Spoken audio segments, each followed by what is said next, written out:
नमस्कार, मैं हूं सुमित अवस्थी और स्वागत है आपके पसंदीदा शो भारत की बात में, जो कि अब बिल्कुल नए अंदाज और नए रंग रूप में आपके बीच है।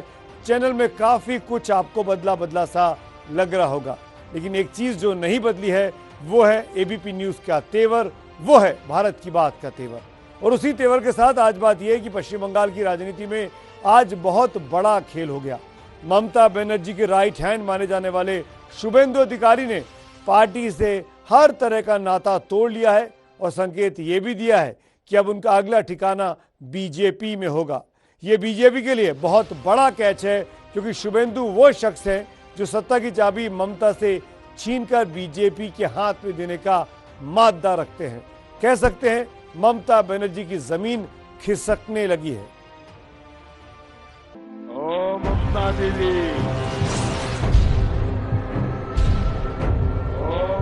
दीदी, मैं तो आपको दीदी कहता हूँ। क्या चौकीदार क्या है? क्या चौकीदार है? चौकीदार क्या है? पश्चिम बंगाल की मुख्यमंत्री तो दीदी है, लेकिन दीदी पीछे रहकर कैसे कैसों की दादागिरी और कैसे कैसे लोगों की हुकूमत चलवा रही है।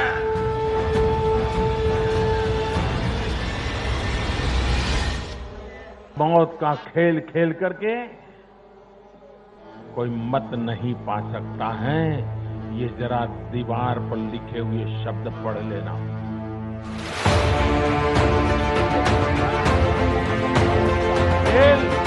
और जब प्रधानमंत्री ने यूं उंगली उठाकर हमला बोला था तो सीधे पश्चिम बंगाल में सीएम ममता बनर्जी पर जाकर लगा था। मौत का खेल खेल करके कोई मत नहीं पा सकता है, ये जरा दीवार पर लिखे हुए शब्द पढ़ लेना। और बिहार चुनाव जीत के मंच से जब प्रधानमंत्री ने यह ऐलान कर दिया था तो मानकर चलिए कि बंगाल का बिगुल उसी वक्त फूंक गया था। हमारा विजय रथ रुकना नहीं चाहिए।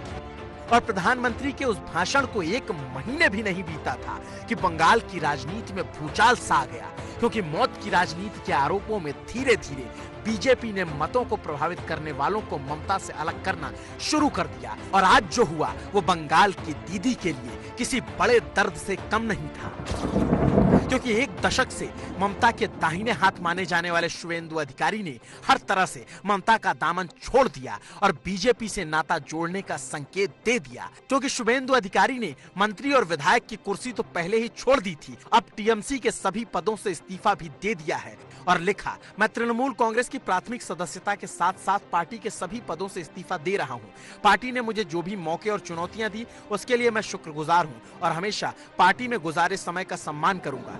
और तिरंगा उठाकर कल ही शुभेंदु ने ममता के खिलाफ लाल आंखों से देखते हुए यह ऐलान कर दिया था कि अब उनकी राहें अलग हो चुकी हैं और यकीनन इन तस्वीरों से बीजेपी की बांझें खिलना लाजमी है। वंदे मातरम। ताम्रलिप्त सरकार की, सर्वाधिनायक सतीश सामंत की जय। देखिए, तृणमूल कांग्रेस एक डूबता हुआ जहाज है, कोई भी उस पर बैठने को तैयार नहीं है। ये पार्टी जब बनी थी तो माँ माटी मानुष के नाम पर बनी थी, आज गोली बम बारूद कर रही है, अपने लोगों पर मुकदमा कर रही है। जो टीएमसी में रहता है वो बड़ा अच्छा माना जाता है और जो टीएमसी से बाहर जाता है उसके खिलाफ साजिश रचने लगती है ममता जी। कितनी साजिश रच लें, वो बंगाल में भारतीय जनता पार्टी को रोक नहीं सकती। भारतीय जनता पार्टी अगली बार वहां हुकूमत बनाएगी और बंगाल के अंदर कमल हम खिला के रहेंगे। वामफ्रंट गवर्नमेंट का जो चेंज हुआ था, बंगाल का कॉमन पीपुल सोचा था ये सारे चेंज ममता जी का हाथ से होगा, लेकिन अभी बंगाल में चंबल का राज नहीं, फूलन देवी का राज चल रहा है। इसलिए बंगाल को बचाने के लिए ममता जी को सोचना चाहिए। और इससे जाहिर होता है कि शुभेंदु की टीएमसी छोड़ने से बीजेपी की खुशी का ठिकाना नहीं है, क्योंकि खबर है कि शनिवार को शुभेंदु अधिकारी टीएमसी के एक सांसद और कई दूसरे बड़े नेताओं के साथ गृह मंत्री अमित शाह की मौजूदगी में बीजेपी ज्वाइन कर रहे हैं। और बंगाल में शुभेंदु अधिकारी का बीजेपी में जाने का मतलब समझते हैं आप? मतलब ठीक वैसा ही जैसा असम में कांग्रेस के हिमंता बिश्व शर्मा के बीजेपी में जाने पर हुआ था, क्योंकि शुभेंदु अधिकारी वो नेता है जो बंगाल में बीजेपी को सत्ता तक ले जाने का मादा रखते हैं, और शायद इसीलिए टीएमसी बुरी तरह बौखलाई हुई है।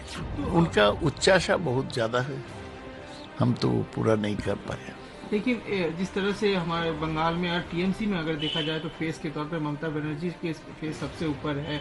जब तक वो है, क्या उनके बाद का कुछ उनका प्लानिंग था और आगे भी आप? उनका प्लानिंग शायद था कि ममता बनर्जी के बाद वही नेता बने, वो शायद पूरा नहीं हो रहा था। अब बीजेपी जाने की बात चल रही है सर, क्या कहना चाहेंगे? मुझे तो खबर है कि वो बीजेपी जाने का तय कर चुके हैं, तो क्या कहेंगे। बीजेपी तो यही करते हैं, लालच दिखा के, धमका के लोगों को अपनी पार्टी में लेते हैं। बीजेपी का तो कोई नीति नहीं है। सारा हिंदुस्तान में देखिए ना, मध्य प्रदेश से कर्नाटक सभी जगह एक ही चीज किया है बीजेपी। वो तो बड़े बड़े पैसे का खेल खेलते हैं, तो हम क्या करेंगे। हमें काम करके ये लोग जो गए हैं उसका जो गैप है उसको पूरा करेंगे। टीएमसी की ये खींच भी लाजमी है, क्योंकि उन्हें पता है कि शुभेंदु अधिकारी का कद इतना बड़ा है कि वो जब पार्टी छोड़कर जाएंगे तो कईयों को साथ ले जाएंगे, और उससे बीजेपी को मजबूती मिलना लाजमी है। क्योंकि शुभेंदु अधिकारी कोई छोटे मोटे नेता नहीं है। शुभेंदु पूर्वी मिदनापुर के बड़े सियासी परिवार से आते हैं। शुभेंदु के पिता शिशिर अधिकारी अब भी टीएमसी के सांसद हैं और टीएमसी ग्रामीण के बड़े चेहरे हैं। शुभेंदु के भाई देवेंदु अधिकारी भी टीएमसी के ही सांसद हैं। इनके परिवार का बंगाल की 65 विधानसभा सीटों पर असर है, और सबसे बड़ी बात ये कि शुभेंदु अधिकारी को बूथ मैनेजमेंट का मास्टर माना जाता है, इसीलिए बीजेपी गदगद है। जय हिंद, वंदे मातरम। इसके पहले भी कई एमएलए टीएमसी छोड़ चुके हैं और हमारे पार्टी में शामिल हुए हैं। लोकसभा के पहले 3 पार्लियामेंट मेंबर रिजाइन करके भाजपा में शामिल हुए थे। रोज हजारों संख्या में टीएमसी छोड़ करके दूसरे पार्टी छोड़ करके बीजेपी में आ रहे हैं, और टीएमसी पार्टी ऐसा है कि वहां रहने का लायक नहीं है लोगों का। ना लोकतंत्र है, ना किसी का सम्मान है, ना काम करने का अधिकार है। इसलिए बंगाल में जो परिवर्तन होने जा रही है उसमें जो शामिल होना चाहते हैं, बंगाल का विकास में जो योगदान देना चाहते हैं, वो टीएमसी छोड़ रहे हैं और भाजपा की तरफ आ रहे हैं। और जिस तरह से शुभेंदु को लेकर बीजेपी की तरफ से प्रतिक्रिया आ रही है, उससे एक बात तो साफ है कि असम में जैसी जिम्मेदारी हिमंता बिश्व शर्मा को बीजेपी ने लीड करने के लिए दिया, वैसा ही इस बार बंगाल में शुभेंदु अधिकारी के साथ बीजेपी कर सकती है।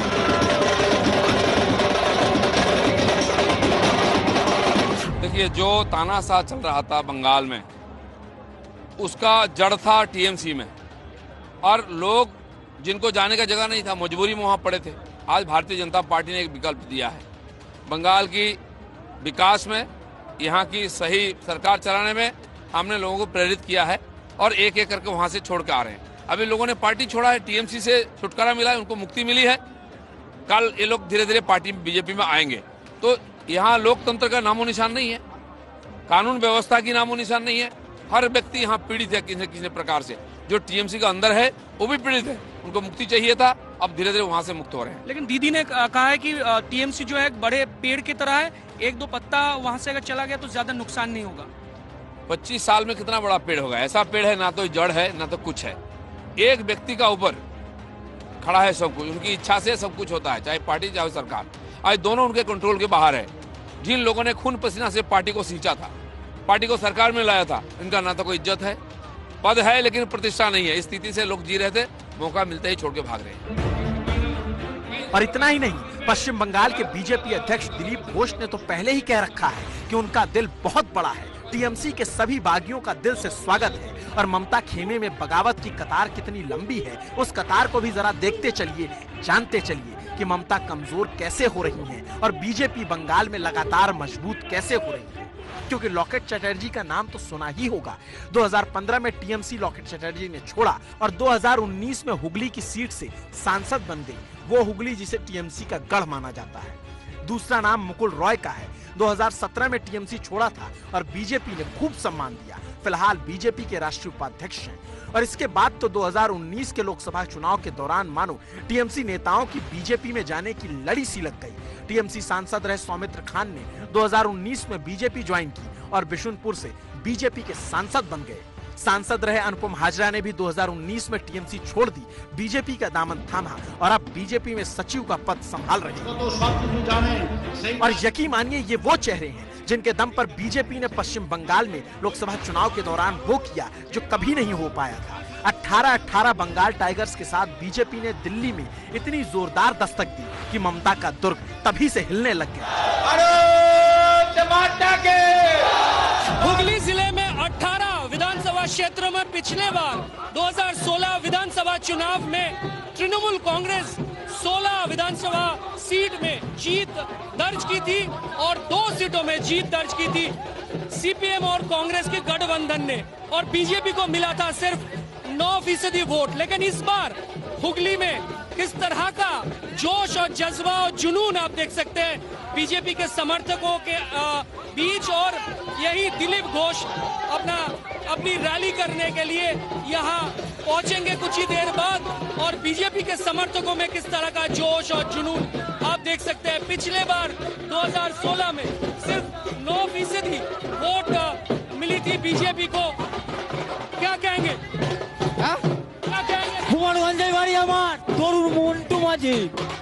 बीजेपी का चाय आप देख सकते हैं किस तरह का जोश है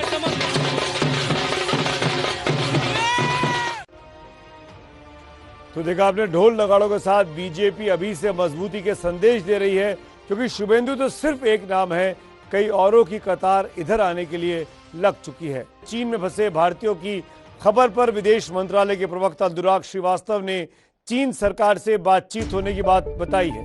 भारत सरकार ने कहा कि हम चीन के संपर्क में हैं और कोरोना की पाबंदियों के कारण फिलहाल नाविक दल को वापस लौटने की इजाजत नहीं दी जा रही है।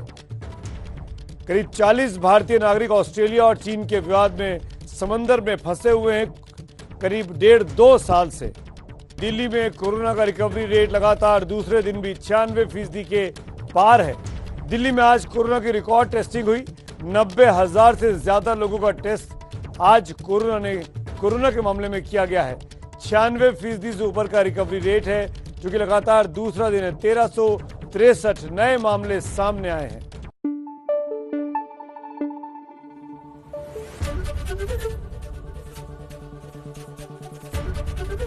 एबीपी न्यूज आपको रखे आगे।